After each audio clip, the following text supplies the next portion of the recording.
All right. Hey, welcome, ladies and gentlemen, to another week of football talk, NFL football talk. I'm your host, Charles E. Smith Jr. This is an Inside Sports production. Hey, week 15 just passed, and the playoff races are getting tight. All kinds of drama, huge comebacks, huge disappointments, the agony of defeat, the thrill of victory, you name it, we had it. So let's go ahead and get right into everything here. Of course, I don't do the show alone. As you know, I only work with the best, and I mean the very best. None other than Chris Lardieri. Follow him on Twitter at Chris L Sports. Read him online, chrislsports.blogspot.com. So without further ado, Mr. Lardieri, a wild week of football. What's happening, man? Charles, thank you. I know you say I'm the best, but given my picks last week and the previous few weeks, you may want to retract that. I am collapsing in December as only the Dallas Cowboys can. Yeah, so would you say you're more like the Dallas Cowboys or more like Peyton Manning, or are you more like Matt Stafford? Which would you say? Oh, geez. You know what? Since it's just so consistent when the calendar turns to December, I may lean towards the Cowboys. If not, and you had to put a gun to my head, I'd say I'm probably more like Stafford because he pads his stats early in the season and then fades at the end and does nothing when crunch time. Yeah, I think you did sidearm a few of your picks last week, didn't you? Yeah, and I put a lot of thought into them too, but still, I didn't see that linebacker over the middle. All right, so let me ask now, what's the latest goings on there in the world of Mr. Lardieri?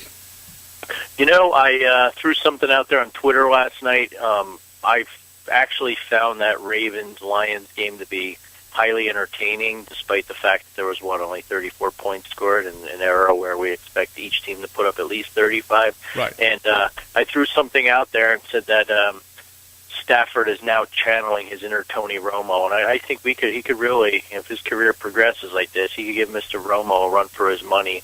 And I just wanted to thank not Tony Romo on Twitter for following me. I appreciate it very much. I guess you got the humor in that as well. But yeah, I really enjoyed it.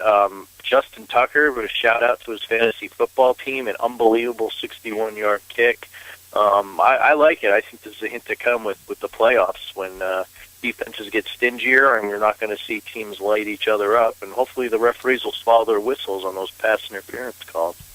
Well, I don't get with the referees and pass interference now, because you do still see the questionable pass interference call, but then again, they let a few very obvious ones go as well. And all of a sudden it's, we're going with what the spirit of the rule is.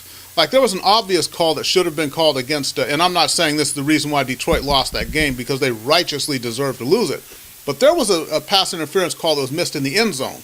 That was, I have seen more ticky-tack calls that were called, and then you go with something like that doesn't get called. I don't understand it.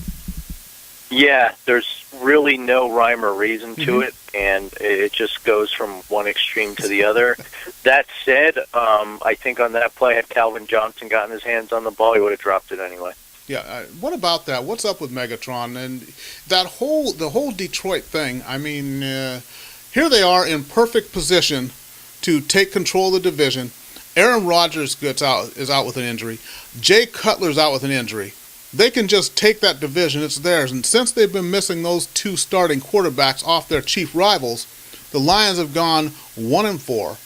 They've now dropped to 7-7. They're third place in the division, and they actually have the tougher games left out of those three teams. So they messed up. How in the world did they screw this thing up?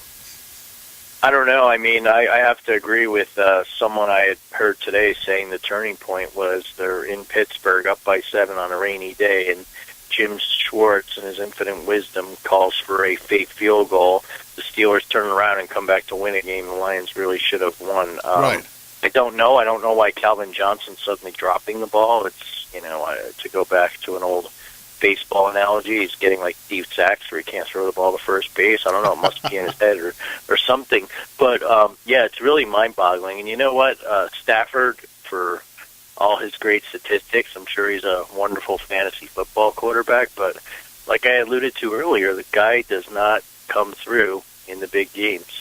And you know what? The Lions' defense, really, you got to hand it to them. They did not let the Ravens into the end zone once. That's a game you should win. And even after that field goal, Stafford overthrew as a receiver. Right. All they had to do was get him field goal range. They didn't need to get in the end zone, and just gives it right back to him first play. Yeah, I don't know. I mean, sitting at 6-3, and then the opposing team's quarterbacks go out. Of your division rivals, you'd think they'd be just salivating at the chance to just run away with that division, and instead. But you know what? I'll admit, I've talked to a few Lions fans about it, and honestly, they're not as upset as you would think. What they say is it's the Lions. They knew what they signed on for. They've seen this movie before, and really, the Lions fan base, they are not truly that upset about it. Disappointed, yes, but are they truly shocked? The answer is no. No, like my friend Tom runs Sports Climax website, same way. If I were a Lions fan, I'd think of two things. One, is this the curse of Barry Sanders? Not that Sanders ever won a ring with them, but they got to an NFC championship and seem to be in the playoffs every year. And two, if they do choke, they're going to get a new head coach. So I guess there's some optimism in it. Yeah, and we're looking at the whole weekend, and here we are with 2 weeks left in the season here.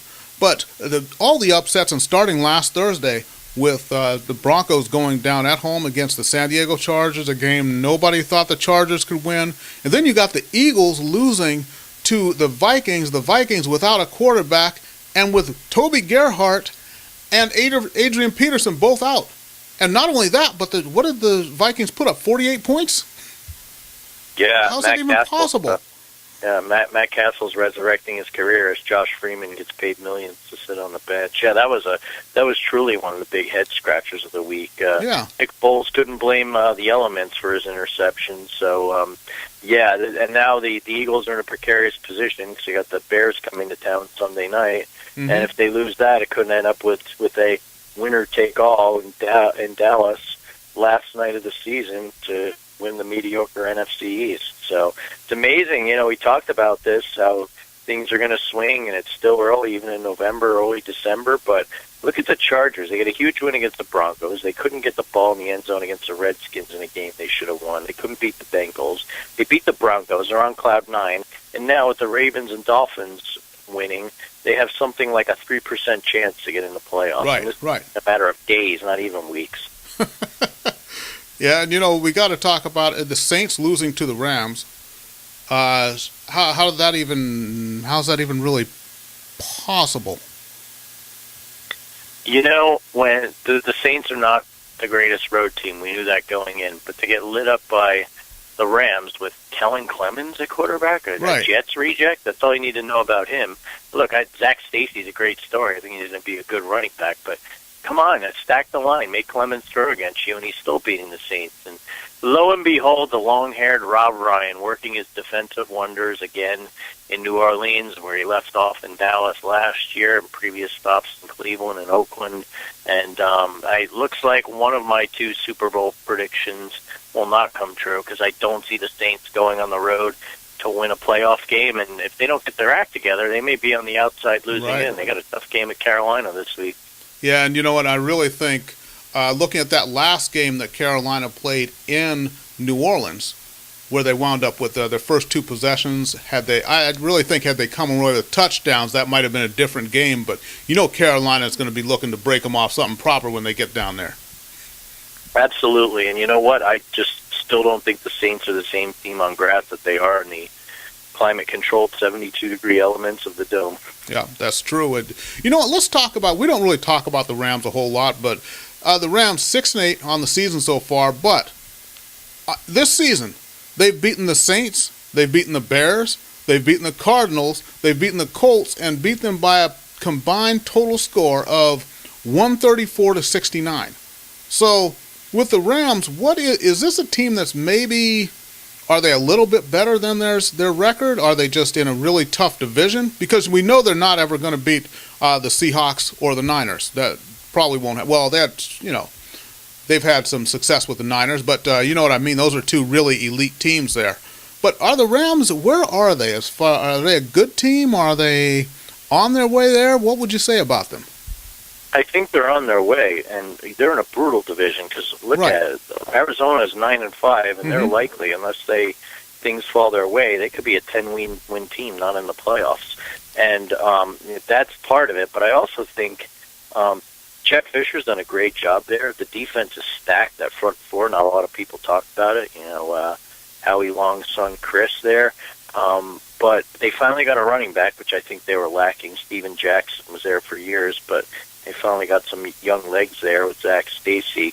I think the big problem with them is keeping Sam Bradford healthy. He's been injury prone, and if I were them, honestly, I'd probably go out and try and sign a halfway decent backup quarterback, or maybe consider drafting one. I know with the salary cap that could be prohibitive, but at least get a decent veteran to come in there and help out. I mean, look at what Matt Flynn's done in Green Bay, and what the Eagles had with Nick Foles. Get yourself someone who can control the game and not turn the ball over, and who knows? The Rams, they might have a shot next year in the wild card. If, like we see, you're just a couple injuries away from key players from being out of contention. So if they could stay healthy next year, who knows?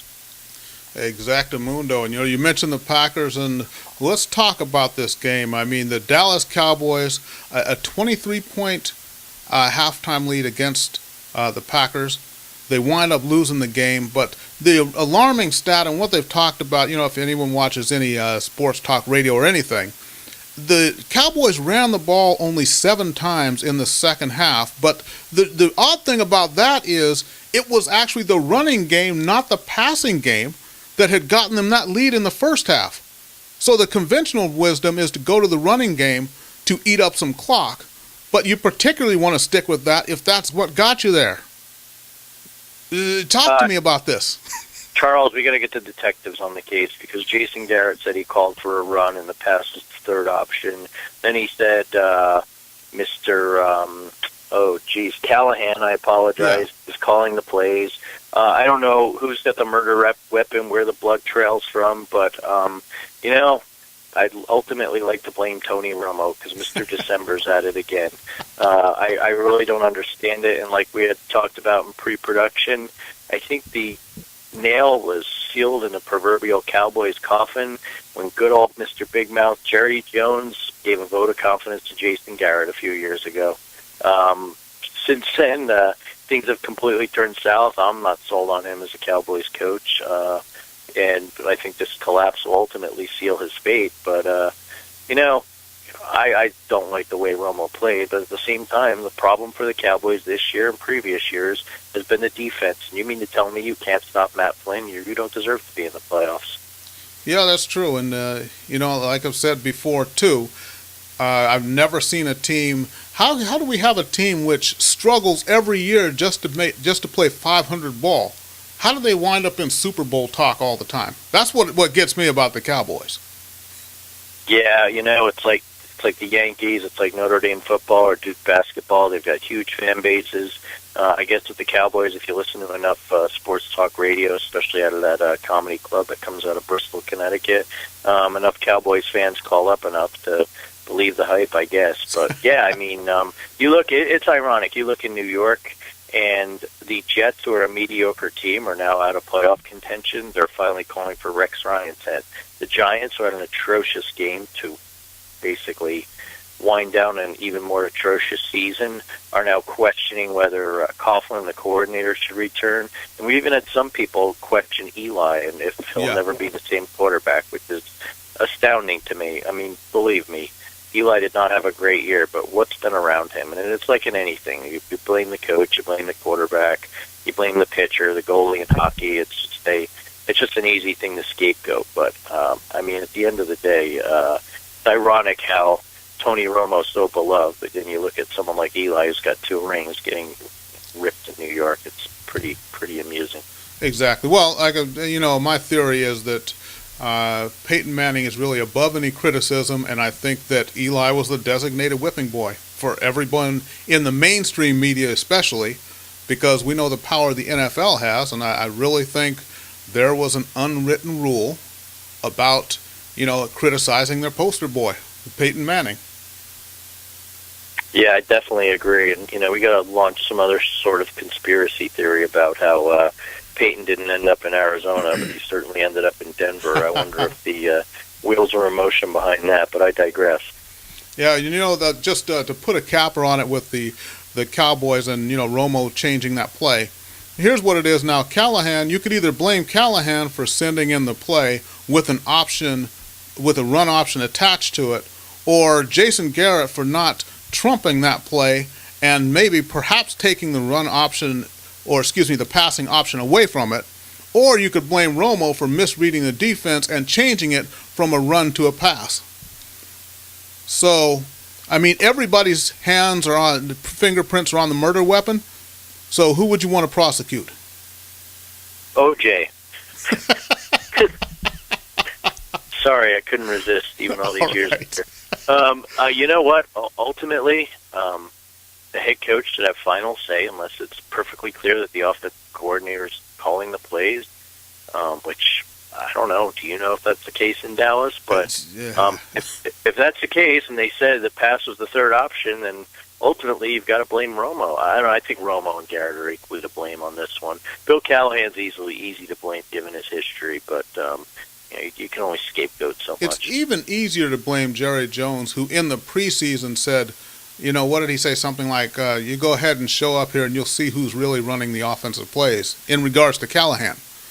Yes. Meaning that he definitely had taken that power away from Jason Garrett. So, anyways, you know what? Let's not belabor the point. Let's go ahead and move on. The Bengals, another team which could have won and done themselves a world of good. They dropped a game to the Steelers. The first time they were favored against the Steelers, I think, in about, 1.5 million years. But they lay an egg against the Steelers in Pittsburgh. Baltimore, though, did help their cause. Baltimore, 4 straight wins now after having been left for dead. And, the huge win there against the Lions. But what about the Bengals? I mean, are they a good team? Are they just too soft? Are they never going to get over the hump? What would you say about the Bengals and Andy Dalton? I think they're a really talented team that, for whatever reason, does not want to get over the hump. The weapons on there are there on both offense and defense. But I think ultimately, and we've hit on this in previous episodes, I'm not a buyer of Andy Dalton as a big-time NFL quarterback. I think he's serviceable, but he's shown the last 2 years, one and done in the playoffs, in a lot of big spots, like against the Steelers this past Sunday.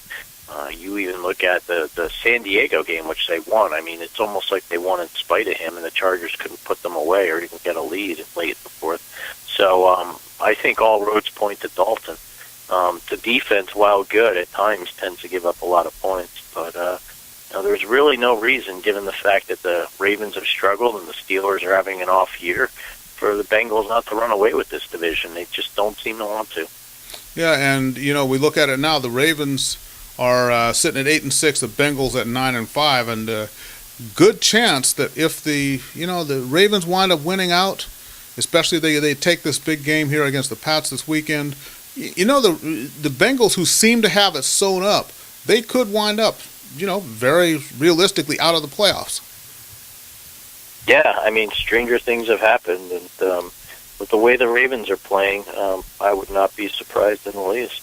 And looking at the AFC, it could be one of the more improbable things, but I'm going to say, if the Ravens do get into the playoffs, don't be surprised if something, shall we call it, miraculous happens.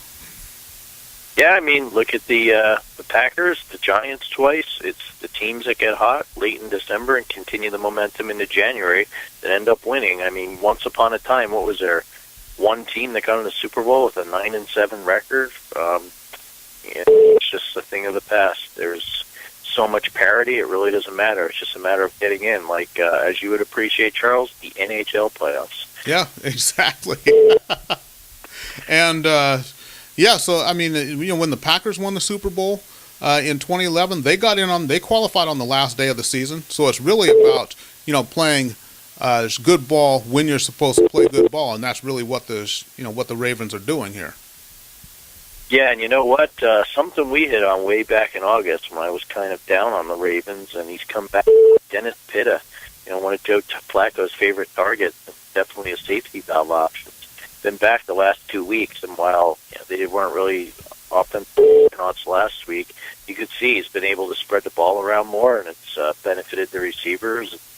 I think that's something to keep an eye on here down the stretch. Yeah, most definitely. We'll just see if perhaps it was too little too late. And then, of course, we got the Dolphins trying to sneak in for a little something with that big win against the Patriots. And, I got to admit something here. Everybody knows I love the Dolphins, even though I tried my best to be objective about them whenever we're on the show here. But that last drive, the Patriots' last drive, that was really too much for me. I had to down a double shot of Jack right after that game was over, just to calm my nerves, man. Hey, your good friend John Daniels. Yeah, exactly. But what a game, and hopefully the Dolphins, maybe again too little too late, but we'll see what happens with them as well. Yeah, nothing like getting a guy off the Niners practice squad and having him make a huge play in one of the biggest games of the year. Great free agent signing. Yep, there we go. Okay, so anything before we get into the picks of the week? You actually caused a light bulb to go off in my head. Didn't the Dolphins have this guy Incognito on the offensive line? What happened to him? I mean, it's amazing. We talk about this all the time in the media circus that goes on in sports and in this country, and that whole thing's been dusted under the rug. And people were calling for Joe Philbin and Jeff Ireland's heads, and now if they get in the playoffs, these guys are not only going to keep their jobs, they're going to be lauded for the job they did when the team was basically a week or two away from imploding. So, fired him to Coach of the Year. Yeah, exactly. And it's just amazing. I just love, and we point this out a lot, but I love the knee-jerk reaction of the media. I mean, week to week in the league, you got people talking about Super Bowl contenders in October. I mean, talk about everyone thought the Broncos were a lock for the Super Bowl even just 2 weeks ago, and now look how things have changed. Yeah, and, one thing is, which, the way that we handled that whole Incognito situation and Jonathan Martin thing here was, and, like we said, I don't have enough information. You didn't have enough information. Nobody had enough information to even really form an opinion on it. It was a weird situation, and apparently now it's gone. And how about the Dolphins, though, losing 2 starters off their offensive line like that and then playing actually better football?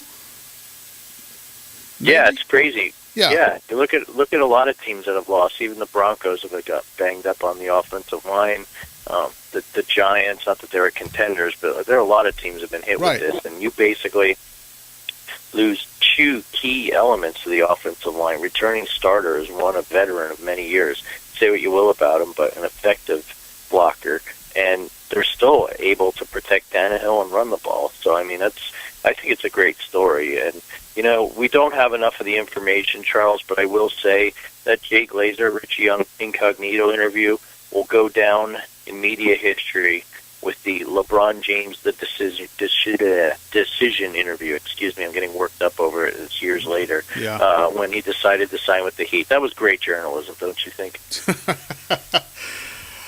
Yeah, moving right along. It's time for the pick segment here. So, and we got the standings up. So on the year, I'm now 39-50, still trying to creep towards 500.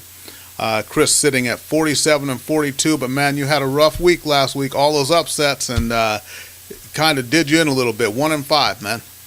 Oof, that was brutal. I knew just looking at my phone it was going to be a long weekend, and I'd like to thank the Matthew Stafford and the Bengals for mailing it in to put the icing on the cake.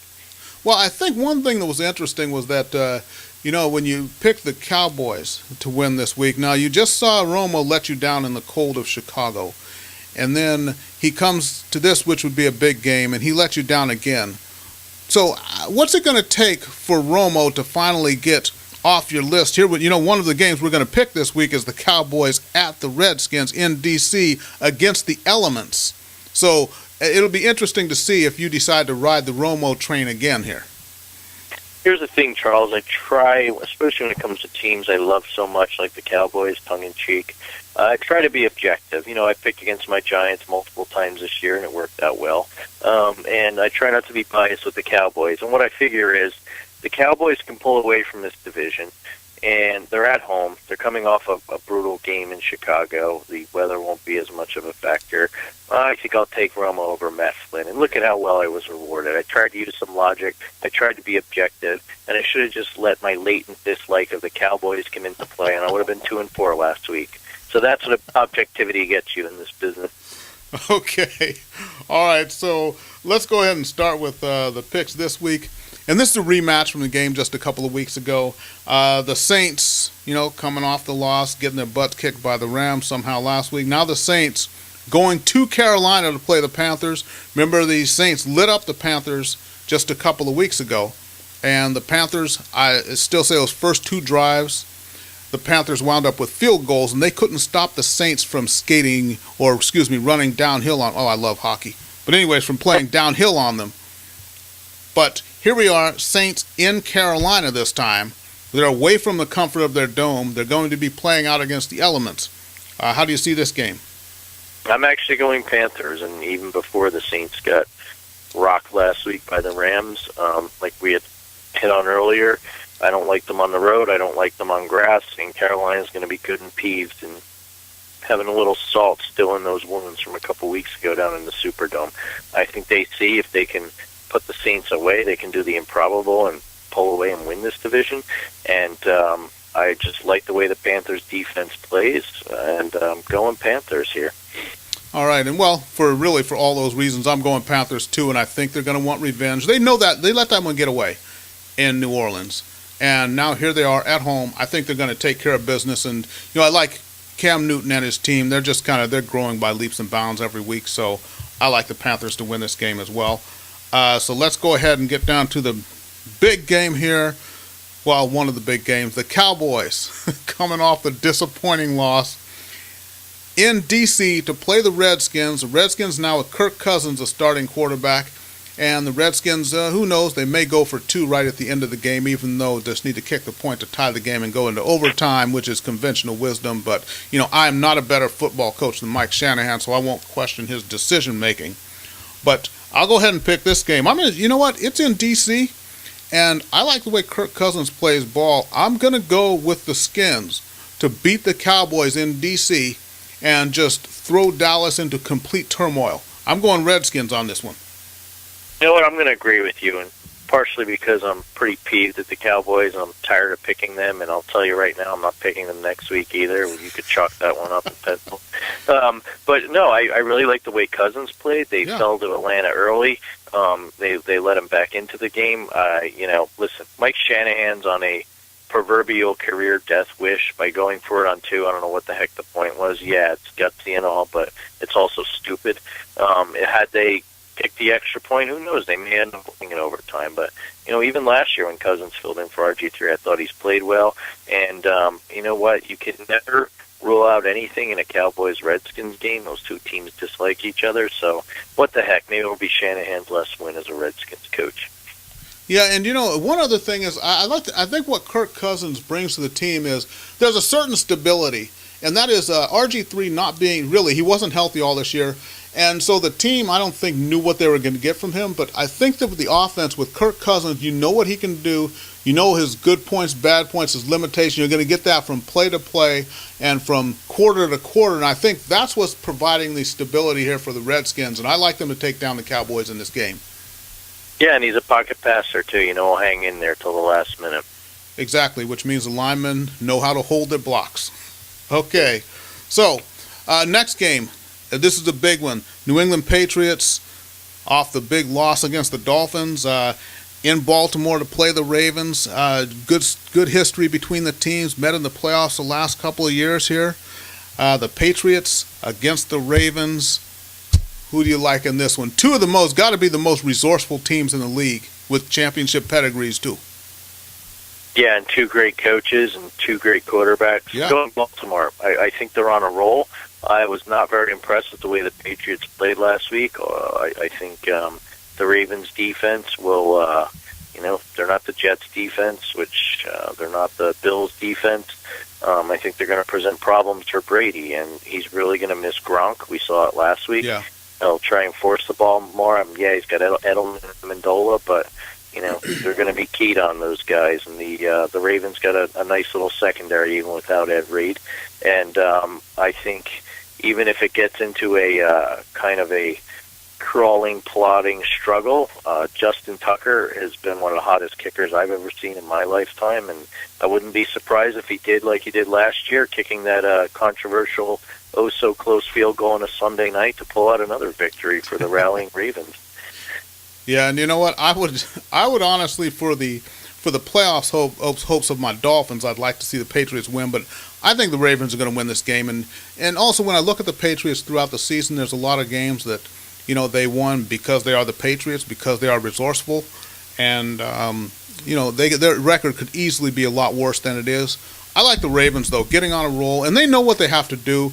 And it was the same thing, last year. The fight to get into the playoffs, to get through the playoffs, with having to come up with a miracle against the Broncos. So they've been in these situations before. I like the Ravens in this game. And let's go ahead and move on. Here's one you're going to have trouble picking for a lot of reasons. New York Giants in Detroit to play the Lions. We know the Giants season is done. The Lions are headed in the wrong direction. So here you got a team, the Giants, who are going to want to be trying to, circle the wagons a little bit, try to finish out strong.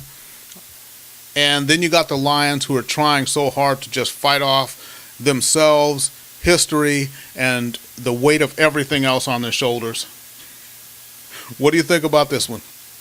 I'm going Lions. And you know what? As much turmoil as there is in Detroit, and I'm referring to the football team and not the city, I really think that they know their backs are up against the wall, and lo and behold, look who comes to town, the New York Giants, a team that got shut out at home for the first time since 1995, a game I was at, by the way, when the then dynasty Cowboys kicked the crap out of them on Monday Night Football. But I really see no fight, no heart left in the Giants. With Victor Cruz getting hurt, it seems like everyone and their mother on defense is ending up on IR for the remainder of the season, and I just think the Giants are playing out the string, and it's just what the doctor ordered for the Giants. And even if Calvin Johnson drops the ball a few times, a forgiving Giants secondary will let him make it up later in the game. Yeah, that's true. And the Giants, I think they're going to play well, but I don't think they have enough weapons. And I got to go with the Lions as well. We're in agreement one more time. Wow, this is getting to be an epidemic. Yep. Okay, so next game. How about the Steelers? Pittsburgh Steelers coming off a big win against the Bengals and playing against the Packers. The Packers may or may not have Aaron Rodgers in the lineup. We don't know yet because he still has to be evaluated. But in this game, I'm going to say I like looking at what's at stake. I like the Packers in this game. I don't think the Steelers are going to lay down for them or anything, but I like the Packers, and then plus coming off that big confidence-building win, even if Rodgers doesn't play, they know what they can do with Matt Flynn at quarterback now. So I'm going to go with the Packers in this one. Yeah, I agree. Even if Flynn starts, I think he's a market improvement over the quarterback they faced last week, Mr. Dalton. And I think it's Steelers have struggled on the road this year going up to Lambeau. It's not going to be any easier. And, the Packers are resilient. Who would have thought they'd still be in the hunt? And they see a light, and I don't think they lose at Lambeau this weekend. Okay, and then the last game, Jay Cutler came back. And fortunately, he got to play against the Cleveland Browns. Bears in Philadelphia to play the Eagles. Eagles coming off that disappointing loss. I don't even know how it even happened, lost to Minnesota. But Bears in Philadelphia to play the Eagles. How do you like this one? I'm going Bears because, if Matt Castle is lighting up your defense, what do you think Jay Cutler will do? And be really one of the up-and-coming receivers in the league, Alshon Jeffrey, had another fantastic circus catch against the Browns on a Hail Mary pass jump ball. I really think with he and Marshall and Cutler clicking, he did have some rust. He had a few Jay Cutler-like interceptions, but at the end of the day, the offense got rolling, and I think they continue more of the same as they see this NFC North is within sight for them. They know the Packers are going to be breathing down their neck. Yeah, and also not just Alshon Jeffrey having his coming out party, but I believe Lance Briggs is going to be back this week. It's quite possible. I don't know if they said for sure, but they're hopeful he plays this week. Again, we're doing this on Tuesday. Injury reports come out on Wednesday, so we're in a bit of a predicament. But still, in any case, I think it was just a little hiccup by the Eagles last week. I think they're going to get back to their winning ways. So I'm going to go ahead with the Eagles at home, division on the line. They know what's at stake. They got to do it. I'm going Philadelphia Eagles over the Bears in this one. So you don't see another temper tantrum on the sideline by Deshaun Jackson. That's what you're telling me with this pick. Exactly. Yeah. Unless he gets, if he gets flagged for an excessive celebration dance in the end zone, then he may throw a temper tantrum in the sideline, but I think that's the only way it happens. Well, there's no one on the Giants to punt to him, so I won't see that happening. All righty. So, you know what? Having a lot of fun here. So, hey, anything you got for the crowd here before we go ahead and check out? Yeah, real quick, just want to give a shout-out to a great man and a Cleveland Browns fan, Russ Hodem. My good friend Stu's dad passed away. He was also a big Ohio State fan. My condolences to the family, and I hope for his sake that, we talk about the Lions. How about the Browns? Maybe one of these years they can win a title for him. And, like I had said earlier, talking about the league and what's going on with penalties and just kind of the mediocrity that's been going on, how about Mr. Kendall, Roger Goodell, is not going to allow any tailgating at the Super Bowl in the Meadowlands? So it's kind of slipped under the radar, but, yet again, the Super Bowl is just going to become one big corporate party, even in frigid East Rutherford, New Jersey. Yeah, and interesting thing about the Super Bowl, I like, because we look at the vulnerability of teams, I fully expect, really, at this point, for Seattle to march through with home field and get to the Super Bowl, but that will be played outdoors, away from the arena where they are so successful, so that's going to be kind of an Achilles heel for them too. But we'll get into playoff stuff later on. We definitely will. But yeah, I can see that. Although there are now some people saying if the Panthers end up winning the South, they think that's the one team that could go into Seattle because they played them tough this year. So that could present an interesting matchup, hypothetically.